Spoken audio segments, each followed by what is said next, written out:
obandesu. His grandmother's column had not appeared in the neighborhood newsletter for 2 months. She had died. Everyone knew this. Everyone in the neighborhood had attended the small quiet service. And yet that month's newsletter arrived with her column in it, a new one, in her voice, about the previous month, written by someone who had apparently been paying very close attention, from wherever she was now paying attention from.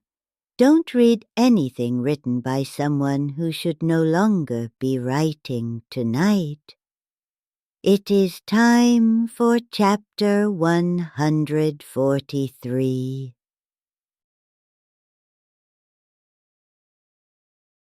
There are voices that belong so completely to a specific person that encountering them after that person is gone produces an immediate and physical recognition, the particular rhythm of how they constructed a sentence, the specific observations they made about the world, the humor and the sadness that coexisted in everything they wrote. His grandmother's column had that quality, had always had it, which is why when the neighbor arrived at his door holding that month's newsletter with an expression he could not immediately read, he understood before he even opened it what he was about to find.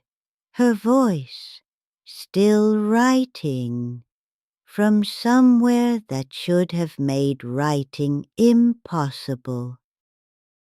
A man had been sorting through his late grandmother's belongings when he found the bundle of newsletters, a small community publication, the kind printed on a single folded sheet and distributed monthly to the households of a rural neighborhood. His grandmother had contributed a regular column for many years, observations about the season, notes on the neighborhood, the particular way she had of finding meaning in ordinary things. The last column bearing her name was dated 2 months before her death. He set the bundle aside without particular thought. It was a neighbor who brought it to his attention some weeks later.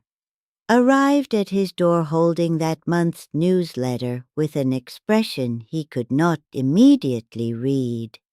His grandmother's column was in it, a new one, in her voice, about the previous month, written by someone who had apparently been paying close attention, from wherever she was paying attention from. He read the new column carefully, then read it again. It was unmistakably his grandmother, not an approximation, the specific way she constructed her observations, the particular rhythm of her sentences, the characteristic humor that had always coexisted with the characteristic sadness in everything she wrote.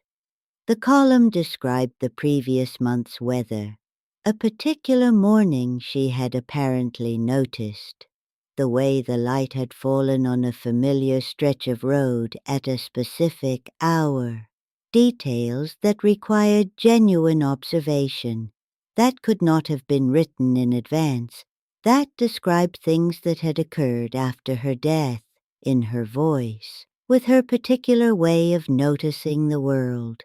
He visited the newsletter's editor the following morning.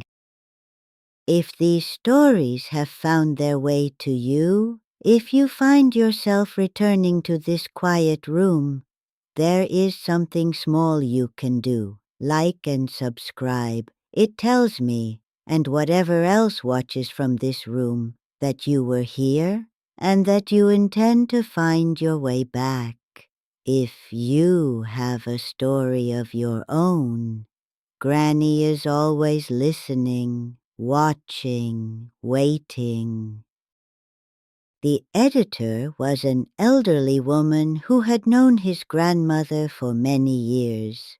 She listened to his questions carefully, then said something that stopped him completely. Said the column had arrived as it always arrived, handwritten on a folded piece of paper pushed through the newsletter's door in the early hours of the first week of the month, as it had always arrived, for many years. She had assumed someone was continuing the column as a tribute, had not questioned it, had published it because it was in his grandmother's hand, unmistakably, and because it was good, as it had always been good. He asked to see the original handwritten submission. The editor retrieved it from her files. He looked at it for a long time, his grandmother's handwriting, on paper that felt slightly cool to the touch. Shakkoi. In a way that paper left in a box for a month should not feel cool. I wonder if someone you loved had a particular voice in writing, so specific that you would recognize it anywhere, and that voice appeared somewhere it should no longer have been able to appear, would you keep reading? Or would knowing change everything about the words themselves? If you have a story of your own, this quiet room has space for your experiences too. Granny is always listening. He read every new column that appeared over the following months.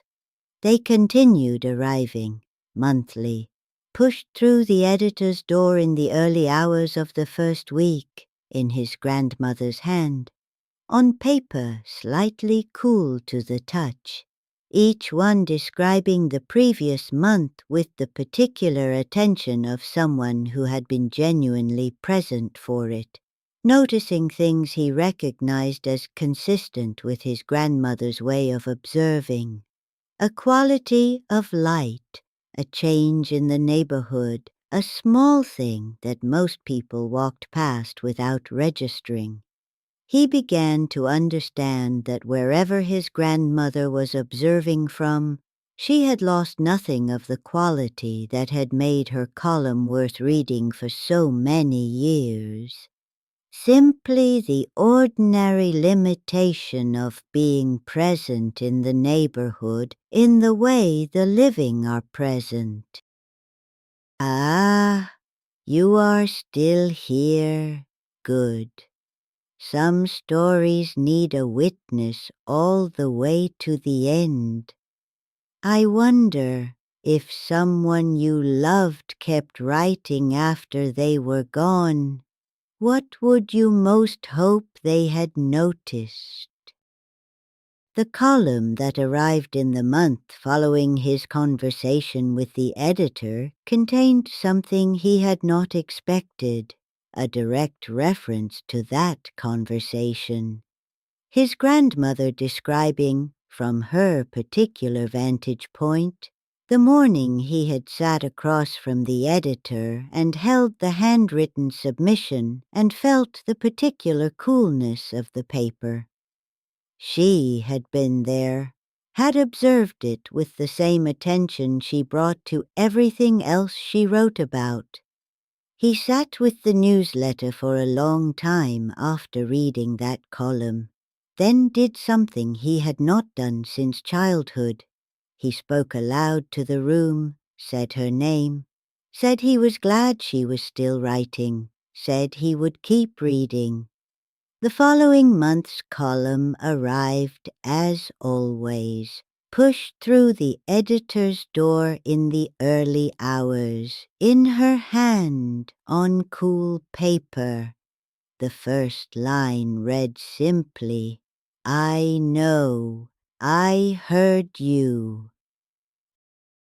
I think about what it means to have a voice so specifically your own that it continues to be recognizable after everything else has changed. Most of us speak and write without thinking about the particular signature of how we do it, the rhythm, the observations, the characteristic humor and sadness. But these things are as specific to a person as anything physical about them, and occasionally someone whose voice was specific enough and practiced enough and genuine enough finds that the voice continues in the only form still available to it, pushed through a door in the early hours, on paper slightly cool to the touch, describing what was noticed the previous month, as faithfully as it ever did, because some voices simply cannot stop noticing, and some things noticed cannot go unwritten. Da, I understand that compulsion completely, from where I sit. Another whispered story from Japan, shared quietly here beside the kotatsu. If someone you loved contributed regularly to any kind of publication, check it occasionally after they are gone, even months later, even when you are certain there could be nothing new. Because occasionally a voice specific enough and genuine enough finds a way to continue in the only form still available to it.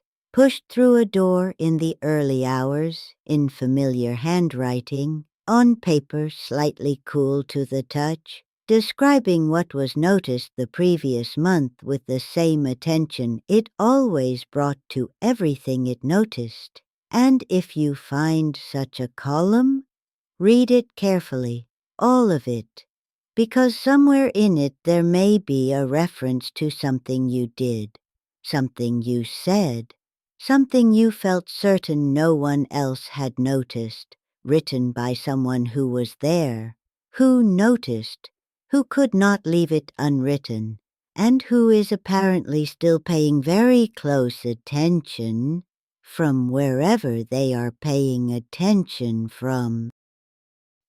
If this story stayed with you, if the dark or the shadow feels a little closer tonight, you know where to find me. I am always here beside the kotatsu, watching, waiting. And if you wish others to find their way here too, there is something small you can do. Like and subscribe. I would not object. And if you have a story of your own, this quiet room has space for your experiences too. Granny is always listening.